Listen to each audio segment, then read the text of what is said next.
উচ্চ মাধ্যমিক দ্বিতীয় বর্ষের শিক্ষার্থী, তোমরা সবাই কেমন আছো? অবশ্যই ভালো আছো। আমরা আমাদের পড়ার ধারাবাহিকতায় তড়িৎ রসায়নে আজকে ধাতু সক্রিয়তা সিরিজ, বিভব, জারণ বিভব, বিজারণ বিভব এবং বিভব নির্ণয় বিষয় নিয়ে আলোচনা করব। আমি জানি তোমরা অবশ্যই নিয়মিত আমার ক্লাস দেখে তোমাদের পড়া তোমরা নিজেরাই আদায় করে নিয়েছো।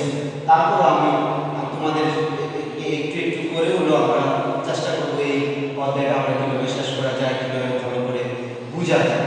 আজকে আমরা ধাতু সক্রিয়তা সিরিজের কথা যেটা বলবো, এটা গত ক্লাসে আমি একটু বলছিলাম। ধাতু সক্রিয়তা বলতে আমরা বুঝি ধাতব পদার্থ শূন্যতার সর্বোচ্চ স্তরে ইলেকট্রন ত্যাগ করে। যে ধাতব পদার্থ যত দ্রুত ইলেকট্রন ত্যাগ করবে সে তত বেশি সক্রিয়, সে তত বেশি দ্রুত বিক্রিয়া অংশগ্রহণ করে। এই ইলেকট্রন ত্যাগের উপর ভিত্তি করে ধাতব পদার্থগুলোকে একটা সারণীতে সাজানো হয়, একটা সিরিজে সাজানো হয়। ওই সিরিজটাকে আমরা বলি ধাতু সক্রিয়তা সিরিজ। যেমন আমরা প্রায় বলি একটা সূত্রের মাধ্যমে, একটা গল্পের মাধ্যমে, একটা ছন্দের মাধ্যমে ধাতু সক্রিয়তা সিরিজগুলো আমরা মনে রাখতে পারি। তোমরা অবশ্যই নবম দশম শ্রেণীতে এগুলো নিয়ে পড়ছো। ধাতু সক্রিয়তা সিরিজগুলোকে আমরা বলি কে না কে, ম্যাকডেভার এলো যেন, ফিরে পাবে হায়, কোবরা হাজি আজ পিটাবে আমায়। দেখো, কে না কে, ম্যাকডেভার এলো যেন, ফিরে পাবে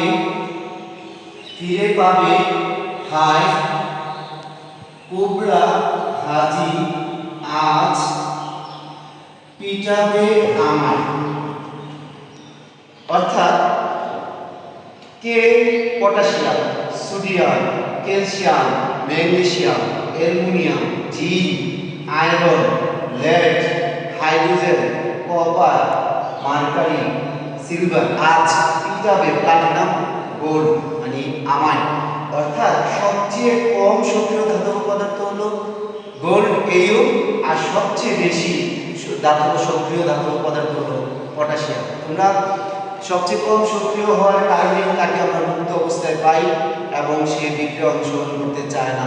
সেই কারণে গোল্ড দ্বারা, স্বর্ণ দ্বারা আমরা অলংকার বানিয়ে কানে মেয়েরা কানে অর্নামেন্ট হিসেবে দিতে পারি। তো স্বাভাবিক আমরা সক্রিয়তা সিরিজগুলো আমাদের কেন দরকার, এই কারণে আমরা সক্রিয়তাটাকে শিখবো। সক্রিয়তা সিরিজ দরকার হলো যখন আমরা কোনো একটা তড়িৎ রাসায়নিক কোষের মধ্যে দুটি পাত্রদের তড়িৎ বিশ্লেষ্য দ্রবণ দিয়ে তার মধ্যে দুটি তড়িৎদ্বার দিব। এখন তড়িৎদ্বার কোনটাকে অ্যানোড দিব, কোনটাকে ক্যাথোড দিব, সেটা ডিপেন্ড করে ওই ধাতব পদার্থটার সক্রিয়তার উপরে। যেমন আমরা যদি গ্যালভানিক কোষের কথা বলি, তাহলে দুইটা তড়িৎ বিশ্লেষ্য পদার্থ, একটার মধ্যে কপার সালফেট দ্রবণ, আরেকটার মধ্যে তোমার জিঙ্ক সালফেট দ্রবণ থাকবে। কপার সালফেট দ্রবণের মধ্যে কপার দণ্ড এবং জিঙ্ক সালফেট দ্রবণের মধ্যে জিঙ্ক দণ্ড ঢুকিয়ে তার মধ্যে একটা বৈদ্যুতিক সংযোগ স্থাপন করলে আমরা দেখব যে বিদ্যুৎ চলতে থাকে। অর্থাৎ এখানে জিঙ্ক অ্যানোড হিসেবে আমরা ব্যবহার করবো আর কপারকে ক্যাথোড হিসেবে ব্যবহার করব। কেন জিঙ্ককে অ্যানোড হিসেবে ব্যবহার করব? দেখো, সক্রিয়তা সিরিজে কপারের অনেক উপরে জিঙ্কের অবস্থান।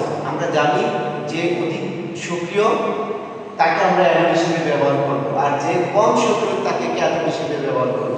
তাহলে সক্রিয়তা সিরিজ থেকে আমরা একটা তড়িৎ রাসায়নিক কোষ গঠনের জন্য কোনটাকে অ্যানোড রাখবো, কোনটাকে ক্যাথোড রাখবো, সেটা আমরা একটা আগাম ধারণা পেয়ে যাই। আমরা তড়িৎ রাসায়নিক কোষ গঠন করতে গেলেই একটা অ্যানোড, একটা ক্যাথোড, সেখানে কাকে অ্যানোড রাখবো, কাকে ক্যাথোড রাখবো সেটা ডিপেন্ড করে তার সক্রিয়তার উপরে। তাহলে আমার একটা কাজ হয়ে গেল সক্রিয়তার উপরে। তারপরে আসো প্রতিস্থাপন বিক্রিয়াগুলোতে যদি কোনো একটা যৌগ থেকে, যেমন জিঙ্ক প্লাস কপার সালফেট, এই বিক্রিয়াটা হবে হয়ে জিঙ্ক সালফেট প্লাস কপার উৎপন্ন করবে। কারণ হলো কপার সালফেট দ্রবণ থেকে বা কপার সালফেট থেকে জিঙ্ক কপারকে প্রতিস্থাপিত করে জিঙ্ক সালফেট তৈরি করতে পারে। কারণ হলো কপারের চেয়ে জিঙ্ক অধিক সক্রিয়। যেমন আমরা এটা লিখতে পারি জিঙ্ক সালফেট প্লাস কপার, কিন্তু আমরা যদি কপার প্লাস জিঙ্ক সালফেট লিখি, আমরা লিখব নো রিঅ্যাকশন। কারণ কারণ হলো জিঙ্ক সালফেট দ্রব পদার্থ থেকে জিঙ্ককে কপার প্রতিস্থাপিত করতে পারে না, কারণ জিঙ্ক কপারের চেয়ে অধিক সক্রিয়। তাহলে প্রতিস্থাপন বিক্রিয়ার মধ্যে কোনো যৌগ থেকে কোনো ধাতব পদার্থকে প্রতিস্থাপিত করতে পারে কিনা সেটাও তাদের সক্রিয়তার উপর ডিপেন্ড করে। তাহলে আমরা এই বিক্রিয়াটা এই দুটা প্রতিস্থাপন বিক্রিয়া থেকে আমরা স্পষ্ট যে সক্রিয়তা সিরিজ জানা থাকলে বিক্রিয়া হবে কি হবে না সেটা আমরা জানতে পারি। তাহলে 2 নম্বর প্রয়োগ গেল, এটা 2 নম্বর প্রয়োগ গেল। 3 নম্বর প্রয়োগে আসো, যেমন সালফিউরিক অ্যাসিডের সাথে লৌহ সালফিউরিক অ্যাসিডের সাথে কপার বিক্রিয়া করবে না। কেন করবে না? এখানে দেখো কপার এবং হাইড্রোজেনের অবস্থান, হাইড্রোজেনের অবস্থান কপারের উপরে। সুতরাং আমরা সাধারণত জানি যে কপার সালফিউরিক অ্যাসিডের সাথে বিক্রিয়া করে copper sulphate plus hydrogen gas উৎপন্ন হওয়ার কথা, কিন্তু এই ক্ষেত্রে হবে না, কারণ হাইড্রোজেন সক্রিয়তাশীল যে কপারের উপরে। এই কারণে হাইড্রোজেন কপার হাইড্রোজেনকে সরিয়ে তার প্রতিস্থাপিত বিক্রিয়া সম্পন্ন করতে পারবে না। সেই কারণে আমরা ধাতুর সক্রিয়তা সিরিজ সম্পর্কে ভালোভাবে আমরা শিখব। আমাদের বইয়ের মধ্যে আর কি লেখা আছে সক্রিয়তা সিরিজ নিয়ে, বৈশিষ্ট্য আছে সক্রিয়তা সিরিজের, সেটা অবশ্যই খেয়াল করব। তাহলে আমরা বুঝলাম ধাতুর সক্রিয়তা সিরিজ এবং বিভব সক্রিয়তা সিরিজ সম্পর্কে আমরা শিখলাম। এবার আসো বিভব। আমরা বিভব নিয়ে কথা বলবো। বিভব হলো কোন একটা ধাতব পদার্থ ইলেকট্রন ত্যাগ অথবা গ্রহণের জন্য সে যে কাজটা সম্পন্ন করে তাকে ওই পদার্থের বিভব বলবো। যেমন জিঙ্ক একটা ইলেকট্রন দুটো ইলেকট্রন ত্যাগ করার কারণে সে যে কাজটা সম্পন্ন হয়, ইলেকট্রন প্রবাহজনিত কারণে যে কাজটা হয়, এটাকে আমরা জিঙ্কের বিভব বলবো। আবার কপার দুটো ইলেকট্রন গ্রহণ করার জনিত কারণে যে কাজটা সম্পন্ন করতে পারে তাকে আমরা কপারের বিভব বলবো। এবার আমরা জারণমূলক এবং বিজারণমূলক। জারণমূলক হলো কোন ধাতব পদার্থ ইলেকট্রন ত্যাগ করার কারণে যে কাজটা সম্পন্ন হয় তাকে আমরা বলবো জারণ বিভব। আর কোন ধাতব পদার্থ যদি ইলেকট্রন গ্রহণজনিত কারণে যে বিভব সম্পন্ন হয় অথবা যে কাজটা সম্পন্ন করে আমরা এটাকে বলবো বিজারণ বিভব। জারণ এবং বিজারণ বিভব আমরা শিখলাম। বিভব নির্ণয় করার জন্য আমাদের একটা সূত্র আছে। বিভব যদি আমরা কি ই নট দিয়ে প্রকাশ করি, ই নট কোষ বিভব, ই কে বিভব দ্বারা প্রকাশ করি। ই হলো তাহলে ডান বিজারণ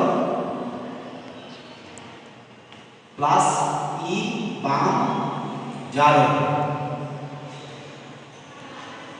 তাহলে কোন একটা কোষের বিভব হবে বিজারণ বিভব এবং জারণ বিভব, এটাকে যোগ করলে ওই কোষের পূর্ণাঙ্গ বিভব আমরা পেয়ে যাব। তাহলে আমরা বিভব সম্পর্কে জানলাম, বিভব নির্ণয় সম্পর্কে আমরা জানলাম, জারণ বিভব